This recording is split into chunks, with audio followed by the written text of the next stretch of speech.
Donatis for them, just the He's promising really good. cause for you guys tonight. Well, his size first and foremost was a problem. You could see that right out of the gate, and then his skill set popping to the three creates an issue because you have to put for us we have to put our fives on him, and they're going to be sunk in a little bit because you have to pick your poison with that team, and so he made us pay for that.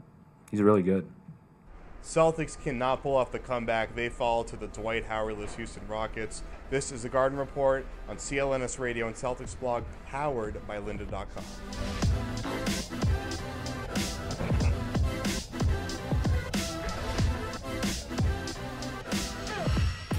Welcome to the Garden Report. I am Jared Weiss. Joining me, Jay King from MassLive.com. We haven't had you on the show, actually, in a few years. It's been a while. Maybe last year. I think I did it last year a couple times, maybe. You have a very forgettable face. So I do have a very forgettable face, yeah. Now, we're going to break down the Demo Train's incredible performance tonight. I would say he's probably a better player than Dwight Howard, based on just tonight's game.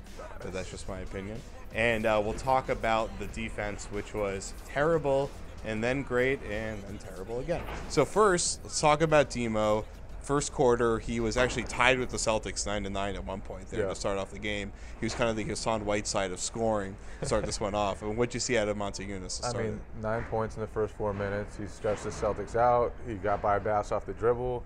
He had a few nice passes. I mean, he just did everything in that first quarter, and really the whole game. 26 points, 12 rebounds, career high in points, tied his career high in rebounds. I mean, he was just really good, and the Celtics didn't give enough effort to stop a stretch guy like him in the first half. Now, for him, he has a really good front kind of face-up game, really solid back to the basket. He was able to go with both tonight, and he was hitting the shots. The corner three later in the game, that was a real dagger. Huge, yeah. I mean, he could do everything, and Jared Sullinger is a guy that called out his team for not playing good enough defense, and then has proceeded to play pretty much garbage defense ever since. All the second half, Sullinger was good. The first half, it wasn't just him, it was everybody. I think the first 9 points he scored were against Bass. And, I mean, they just played no defense in that first half. It was like they were getting killed by Montejunas, they were getting killed by Josh Smith. Didn't matter. Harden shot 3 for 13 in the first half. He missed a bunch of bunnies. Dwight Howard's sitting God knows where with a doctor getting his knee checked out. And the Celtics just weren't good enough defensively in the first half. Obviously, that changed in the second half, but they couldn't get the offense to go.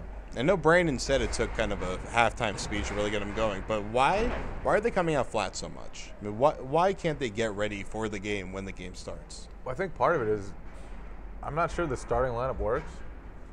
Granted, I don't know what I would do to change it. I don't know. But ever since the new starting lineup, actually ever since the Jeff Green trade, the starters have been scoring at a worse pace than the Philadelphia 76ers, who have the NBA's very worst offense. And that's now, I think, 12 games since Green got traded, or since they agreed to the Green trade. And so it's tough to get off to good starts when you can't score at all. And their defense really needs to be great for them to get off to decent starts, and it just wasn't tonight, and they needed to be better.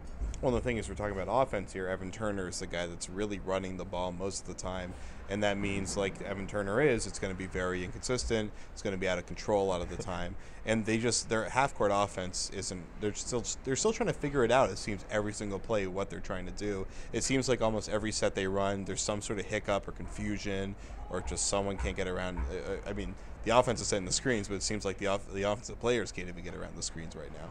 Yeah, they're having a tough time, and it doesn't help that Kelly Olynyk got hurt. You know, he might be their most important offensive player now. They're playing with a lot of new guys. Tayshaun Prince, Gerald Wallace is playing backup power forward now. You know, they just changed their starting lineup. Jay Crowder hasn't really been giving them much of anything offensively. You know, Avery Bradley is not much of a creator. Turner, he's not a great creator either.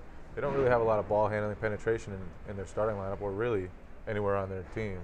So it's tough to score baskets, and they really have to rely on their defense. And some nights it's great. Against Utah the other night, the first half, it was fantastic. The second half tonight, fantastic. But they have to really do that for 48 minutes. They don't have a huge margin for error at all. They held the Rockets at 9 points in the third quarter, but they still only scored 22 points. 22 points isn't terrible, but it's not the kind of offensive explosion you want to see when you're trying to make a comeback. Do they have the potential?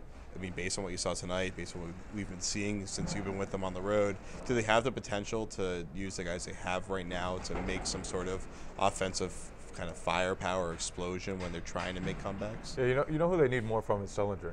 You know, he missed 3 wide open looks down the stretch tonight, and you know they need more from him. They need more scoring from him. They need better shooting from him.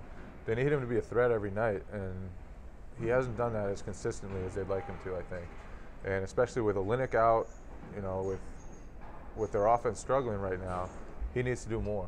And you know, I don't blame a lot of the team's issues on him, but he is right now their most talented big man, and he needs to play like it every night. Well, the thing is, what do you do if you're Brad Stevens, you're trying to make a change here?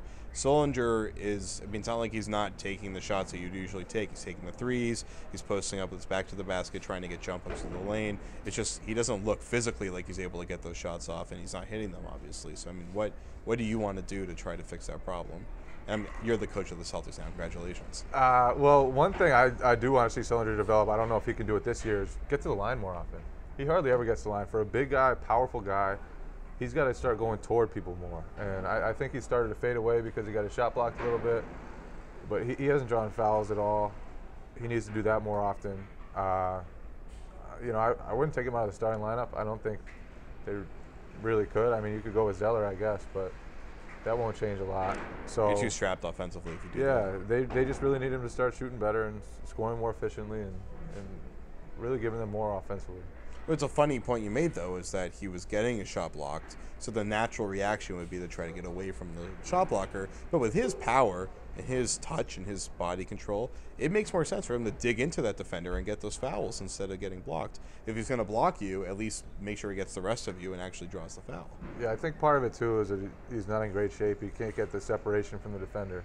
He's not explosive enough to get away from that lengthy shot blocker. And, you know, Mota Yunus, he's a tall guy. He's got long arms. You know, he blocked Zeller a couple times. He's a tough guy to get a shot off inside. And there's a lot of guys that are tough to get shots off inside, especially for a guy like Sullinger, who doesn't have a lot of lift, not a lot of explosion. But he is capable. He's very capable of scoring. And even if he doesn't get to the line, he's very capable of doing that. He just has to do it more consistently. And he's kind of been a little bit of a letdown lately, I think, on really both ends of the court. And especially in the first half, I thought he was tonight. All right, we're going to come back for part 2 really quickly right after this break. This is the Garden Report on CLNS Radio and Celtics blog, powered by lynda.com. It was great. It was great. You know, I got a whole lot of texts. You know, when we was playing on the road, they said I didn't look good in green. But then today they said the white and green look better, not the green and white. So, but that's just coming from my family, who's all in LA and are big-time Laker fans, and you know, grew up in LA. So, but it felt great today. I felt great today, obviously. You know, playing here. Like I said, I just couldn't get any flow doing what I normally do on the defensive side of the ball and really helping where I need to help. But you know, shots fell for me once again tonight. But that's not really what it's about and what I need to bring here. It's more so on the defensive end and letting guys, you know, being a leader, but also showing by example, but also communicating when I have to.